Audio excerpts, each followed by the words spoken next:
80 BC. You are born on a pile of straw. Your first cry is swallowed by the roar of cattle.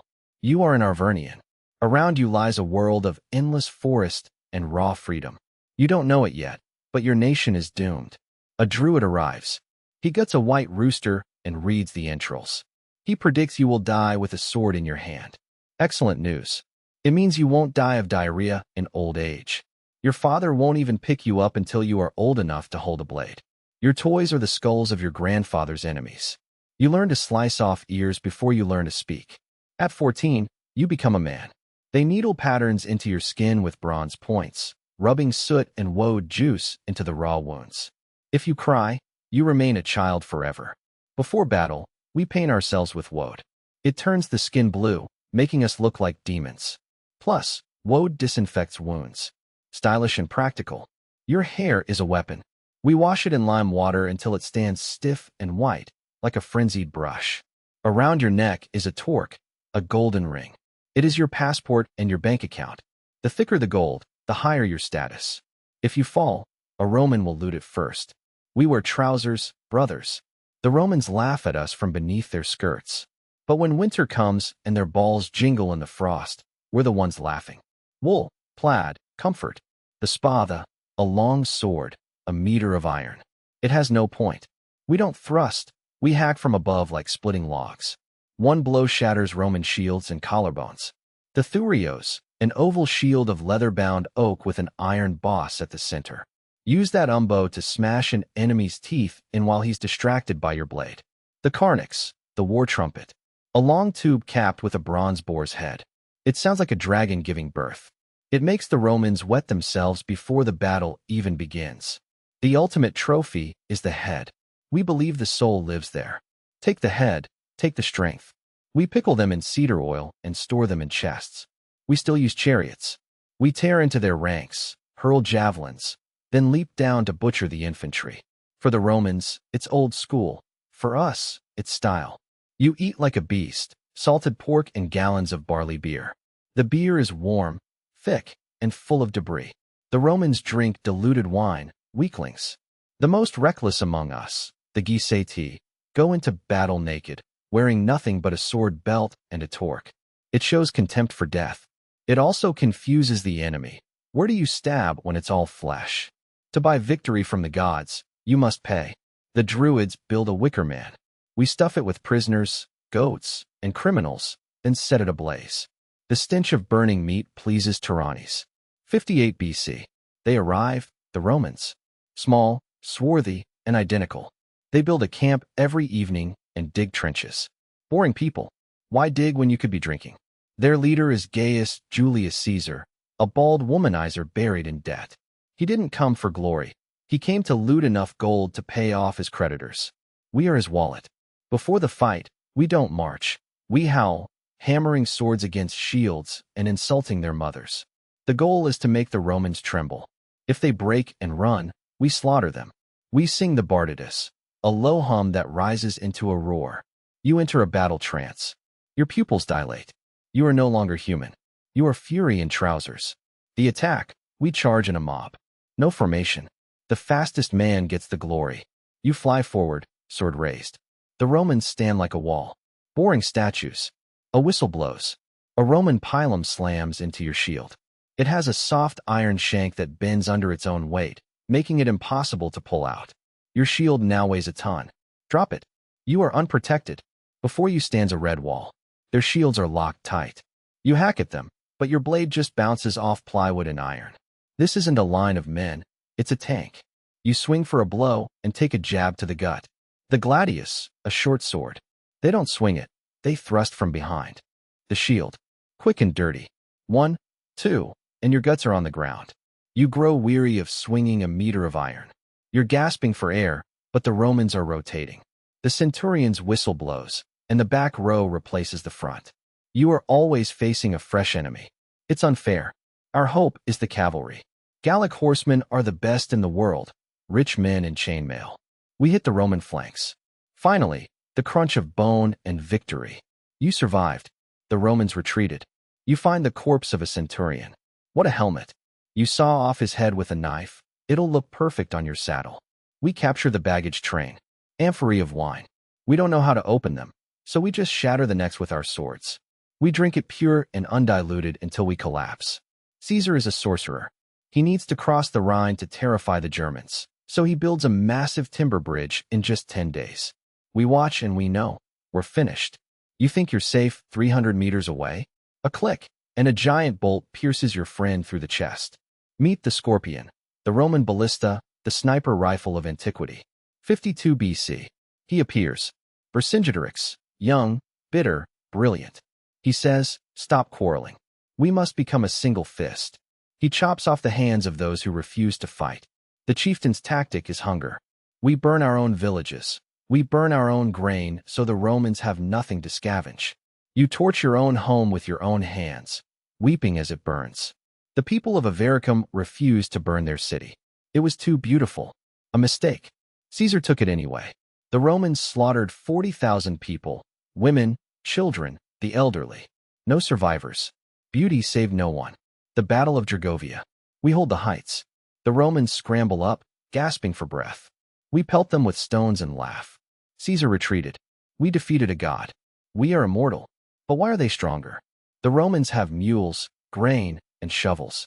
We only have courage and empty stomachs. War is won not by the sword, but by the supply sack. Caesar is cunning. He hired German cavalry, those same savages from across the Rhine. Now barbarians fight barbarians, but the Germans are on the Roman payroll. Brother against brother. We retreat to Alesia, a hill fortress. 80,000 of us. We have food for a month. We think we can wait them out. But we've walked into a cage. Caesar doesn't storm. He digs. The Romans build a wall around us. 16 kilometers of fortifications. Trenches, towers, stakes. They are walling us in alive. In front of the wall, surprises, pits with stakes, lilies, iron hooks hidden in the grass. Try to charge, and you'll lose your legs before you reach the wall. But that's not all. Caesar builds a second wall facing outward to defend against our reinforcements. The Romans are sitting inside a donut between two walls. Ingenious and terrifying. Food runs out.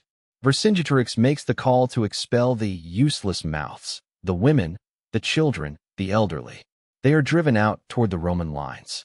Caesar doesn't open the gates. The women and children are trapped in the no-man's land between the walls. They scream for bread. We watch from the ramparts and do nothing. In Alesia, we've eaten every horse. Now we boil the leather from our shields and belts. We chew on boiled ox hide while watching our children die below. We have become animals. They arrived, 250,000 Gauls on the hills. A massive relief army. The horizon is a forest of banners. We scream with joy. Caesar is surrounded. We attack from within. Our brothers attack from without. The Romans are the meat in the sandwich. We scale the walls, clawing with our teeth. Caesar gallops through the chaos in his red cloak, plugging the gaps. But Caesar has an ace up his sleeve, the German cavalry. They smash into our relief army's rear. The Gallic host falters and breaks. 250,000 cowards. The end. Vercingetorix rides out of the gates. He casts his magnificent armor at the feet of a seated Caesar. He surrenders so that we might live. The chieftain is led away in chains. Caesar is generous. He awards 1 Gaul to every legionnaire. Yesterday, you were a proud warrior. Today, you are a long service bonus. A sweaty Roman grabs you by the hair. The road to Italy. An iron collar chafes your neck to the raw meat. We march in chains for hundreds of kilometers. Anyone who falls is speared where they lie. We fertilize the roadsides. You see Rome, a city of stone. It reeks of urine, garlic, and perfume. You've never seen so many people. You feel like a caged beast. The slave market. You stand naked on a wooden platform, your feet dusted with chalk, the mark of a foreigner.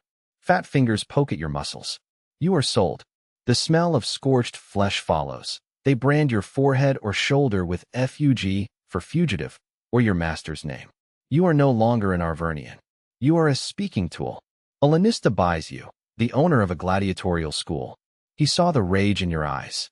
In the fields, you'd be dead in a month. In the arena, you might last a year and get to eat meat. Do you accept? The ludus in Capua.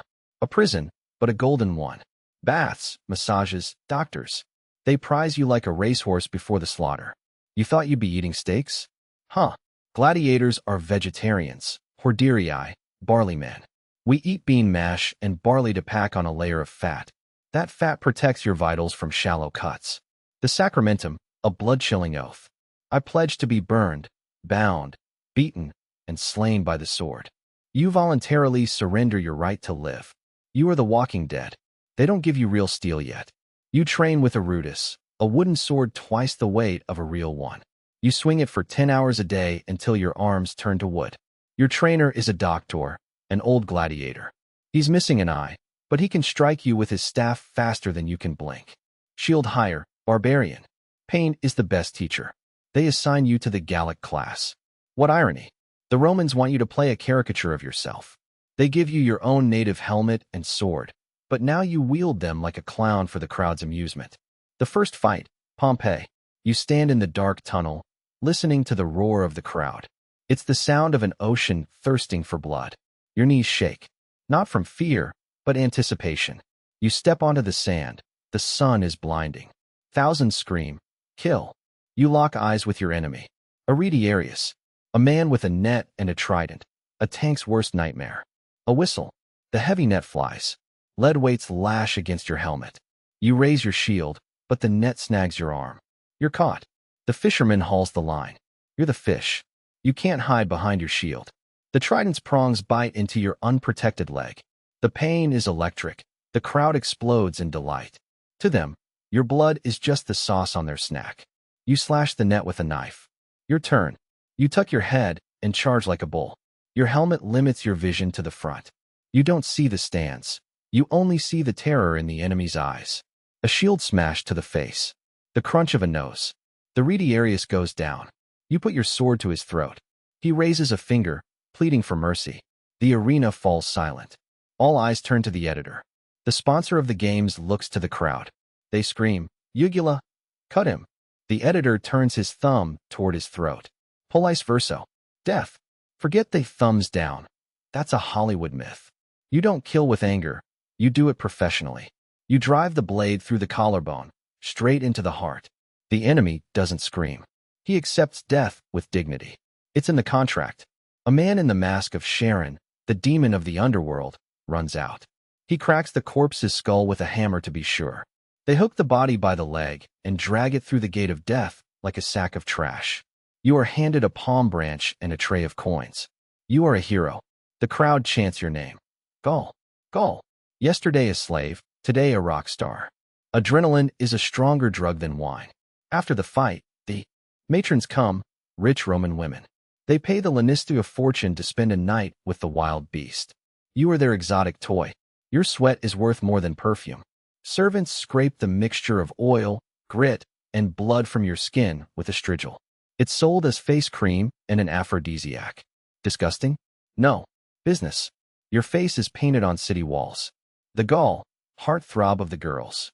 Children play at being you with wooden swords. You are more popular than Caesar, but you still sleep in a cage. You are treated better than the legionnaires. The Medici sew your wounds and set your bones. Your scars are rubbed with ash and honey to make them look brutal without festering. In the arena, there is a judge, the summa rudis, a man with a stick. If you fight dirty or keep it boring, he beats you. Make it look good. This is show business, baby. During the lunch break, executions ad bestias. Criminals are thrown to lions and bears. You watch from behind the bars as the beasts tear them apart, calmly chewing your barley. You haven't lost your appetite. In this school, friendship is forbidden. Your bunkmate, the man you played dice with yesterday, might be your opponent tomorrow. Killing a friend is bad luck. Better to be a loner. The Cena Libera, a free banquet before the great games. You're fed like a king. Meat, wine, women. The public wanders between the tables, watching the dead men eat. A zoo. We are the tools of politics, bread, and circuses. A rich man hosts the games to buy votes. We kill each other so some fat patrician can become a magistrate. We whisper the name of Spartacus. He died 20 years ago, but his name still terrifies the masters. What if they revolt? That's why they lock us up at night and confiscate our steel. Fear is their only weakness. A new arena, a new enemy. The provocator. He has the same shield and sword as you. This is the fairest fight. A mirror match. Here, only experience matters. Your goal isn't money. It's the rudis, the wooden sword awarded for supreme valor. It represents freedom. You don't dream of women. You dream of a piece of polished wood. 46 BC. Caesar celebrates his triumph. He dug a lake on the campus marshes for a Naumachia, real ships, thousands of doomed men. We are at war again, but this time on the water. Madness. Fall overboard in armor, and you're a corpse. The helmet and greaves pull you down like a stone. You watch your friends drown, blowing bubbles. A glorious death? No, just a gurgle. You survive the aquatic meat grinder. Caesar is pleased. He stands and makes a gesture. Not death, freedom. You receive the rudis directly from the hands of the man who destroyed your people. You are a rudarius, a free fighter. You can leave, but where to? Gaul is gone. Your home is ash, your family in chains. You are free to starve under a bridge. You only know one thing: killing. Rich men hire men like you. You become a senator's bodyguard. You walk behind him with a club, bashing plebeians out of the way. Rome is a jungle. September, 46 BC, Caesar's great triumph. For days of festivities. Gold, elephants, captives. You stand in the crowd and watch the funeral parade of your homeland. And then, they lead him out. Vercingetorix. He's been in a dungeon for 6 years, filthy, gray-haired, and chained. But he walks with his head high. The crowd spits on him. You weep. After the parade, he is taken to the Tullianum, the underground prison. There, they simply strangle him with a cord. Quiet, routine. The body is dumped on the Gemonian stairs. The end of a legend. You get drunk in a tavern. You want to kill every Roman in sight. But you are one and they are a million. You punch a legionnaire and pass out in a ditch. Heroism is over. You join a street gang, a collegia. Rome is carved into districts. We run protection rackets, beat rivals, and commit arson. You are an ancient gangster. Your weapon isn't a sword now, but a sicca, a curved dagger easily hidden in the folds of your tunic. A thrust under the ribs from below. In a crowd, no one even notices the man has died. March, 44 BC. Rumors crawl through the city. The tyrant must die. Senators are sharpening their knives. You don't care for the republic, but you are glad. The man who murdered your nation is about to follow it. Caesar is killed, 23 stab wounds. Rome descends into madness. Some mourn, others celebrate. Your master, the senator, is terrified. He pays you triple for protection. Chaos is your harvest. War again. Antony against Octavian. Brutus against everyone. They offer you a place in the legions to defend the republic. You laugh. You only fight for gold now. You are 35. By ancient standards, an old man. Your joints ache when it rains. Your body is a map of pain, a pilum scar, a brand mark, lion claw gashes. You are living history. You have no wife, no children. Slaves aren't allowed to breed, and you can't marry a Roman. You are the last of your line. Your blood dies with you.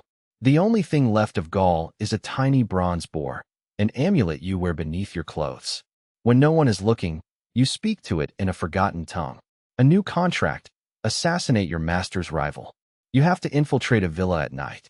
Dirty work, but the pay is high. You take your faithful old sword. It's a trap. They were waiting. They unleash Malachian hounds, massive war dogs. You hack them down, but they tear your legs to ribbons. Guards rush in with torches. You are surrounded. You die on a marble floor, bleeding out. You look at the sky. It isn't Roman, it's Gallic. You smile. You die free, just as the Druid predicted. You are dead. First, they strip you. Your tunic is taken. Fabric is worth money. A guard takes your sandals. You lie naked on the cold marble. No hearse is coming. The Libidinarius arrives, the undertaker for the poor. He hooks you by the jaw and drags you across the cobblestones. Your head bounces against the rocks. Thump thump. You won't be burned or buried. You are simply dumped into the Tiber, the great sewer of Rome. You fly off the bridge into the stinking, murky water. Splash. That's the extent of your honors. You drift with the current. Beside you float a dead dog, rotten cabbage, and a broken pot. You are equals now. A great warrior and kitchen waste. The democracy of death. You float past the mouth of the Cloaca Maxima. The filth of all Rome pours out of the pipe. You are bathed in the excrement of your conquerors. The final humiliation. The Druids promised your soul would fly to the Isles of the Blessed, an eternal feast of wine and battle. You wait for valkyries or gods, but only fish come. Your faithful sword? A slave found it and sold it to a blacksmith for pennies. The smith melted it down and turned it into nails. Your steel is now holding together the floorboards of a brothel. Your bronze boar was found by a street urchin. It's his toy now. He calls it oink oink. The sacred symbol of your bloodline is a toddler's plaything. The Celts believe in reincarnation. Who will you be in the next life? A Roman senator or a galley slave? The wheel of fate turns, grinding bone. Eels ate your flesh. Your bones sank to the bottom. Silt swallowed you. You became a part of geology. Layer, the Roman Empire. No one knows your name. Rome didn't build monuments to slaves. You vanished. Your line ended. Your language is forgotten. You are a void. Centuries pass. Bridges, palaces, and cathedrals are built over you. Mussolini builds roads. You lie beneath meters of concrete and history. You are the foundation of Europe. 2026, Rome. They are digging a new metro line. The excavator bucket bites into the earth. Crunch. Your skull sees the sun for the first time in 2,000 years. Hello. You aren't buried. You're put in a box. Scientists study your teeth. Poor nutrition carries traces of barley. They know what you ate, but they don't know who you loved. DNA analysis. Haplogroup R1b. Celtic origin confirmed. You are that very barbarian Rome once feared. Now, you are just a row in an Excel spreadsheet. Your skull is placed in a museum case. The label reads, Unknown Male. 1st century BC. Likely a gladiator. Likely. You died in agony to become a likely. A tourist takes a selfie with your skull. She pouts her lips and smiles. Your death grin is in the background. Irony. The skull looks more intelligent. What do people know of the Gauls? Asterix and Obelix. Funny men with mustaches drinking potions. No one remembers the genocide, the slavery, the severed hands. Tragedy has become comedy. Your language died, but a few words remain. Budget, from the Gallic Bulga, a leather bag. Cart. You gave the world words for money and work. Symbolic. The story is over. The body rotted, the gear was sold, the name forgotten. Only statistics remain. Let's see what your life was worth. The dry numbers of war. Personal tally. The Gallic War, for Romans. The arena, 12 gladiators, 3 lions. Total, 19 lives. You were an efficient engine of depopulation. Your tools of the trade, Celtic sword, 20%, clumsy in close quarters. Gladius, 60%, the perfect hole puncher. Shield, 20%, a smash to the face. You mastered the Roman way, betraying your own. Your medical record, 8 fractures, 3 stab wounds, 1 dog bite, 1 brand mark. Your body was a patched-up bag of bones. By 35, you were an old man with arthritis. Your market value, 52 BC, prisoner, 20 denarii, the price of a goat. 48 BC, arena star, 2,000 denarii. Your value increased 100-fold, but you lost your soul. Why were you feared? The average Roman stood 165 centimeters. You were 180 centimeters. To them, you were a giant. A biological advantage that couldn't win the war. Your diet. In Gaul, meat and beer, protein. In Rome, barley and beans, carbohydrates. You traded a predator's diet for livestock feed just to stay thick and resilient. The cost of Caesar's war, 1 million Gauls killed, 1 million enslaved. 1/3 of the entire population. Your people didn't just lose, they were erased. Gladiators were the original bloggers. Thumbs up, a like, life. Thumb to the throat, a dislike, death. You lived for audience engagement 2,000 years before TikTok. You had no sugar, yet your teeth were worn to the stumps. Why? Stone millstones left sand in the flour. You chewed on grit your whole life. You traveled from Gaul to Rome, through the arenas of Italy, perhaps to Spain. You walked 5,000 kilometers. A pity you did it in chains. All-inclusive tourism. Your bloodline is dead. Your genes are gone. Modern Frenchmen descend from those who surrendered and assimilated. The heroes died out. The adapters survived. Your lifetime consumption, roughly 10,000 liters of beer and wine. Alcohol was the only antidepressant and anesthetic of the ancient world. You were drunk for 30% of your life. Who are you today? A cross between a UFC fighter and a death row inmate. Imagine McGregor in shackles without the paycheck. Fame without money is just slavery. The Gallic language is gone. The Romans forced everyone to speak Latin. They called your mother tongue the barking of dogs. Cultural assimilation worked better than the sword. But you gave Rome one thing: soap. Sapo. The Gauls invented it from fat and ash. The Romans, who used to scrape themselves with oil, said, "Thanks for the hygiene, barbarians." Before Rome, Gaul was a vast forest. The Romans leveled it all for roads, ships, and siege engines. Your green home became a land of stumps. Who profited from your death? The editor got votes. The Lanista got rich. The crowd got a show. The worms got meat. You're the only one who ended up in the red. Absolute zero. People remember the movie Gladiator, but it's a lie. Maximus wouldn't have died so beautifully. He'd have died of gangrene from a scratch. Hollywood washed away the blood. You dreamed of feasting with the gods, but Tyrannies and Teutates are forgotten. Their temples are dust. You have no one to meet on the other side. Your gods died before you did. You are a Celt, a gladiator, a slave. You were a plaything of the empire. But the greatness of Rome stands upon your bones. You are a brick in the wall of history, nameless, but essential. Remember, true freedom isn't a wooden sword. It's choosing what you're willing to die for. Everything else is just a long leash.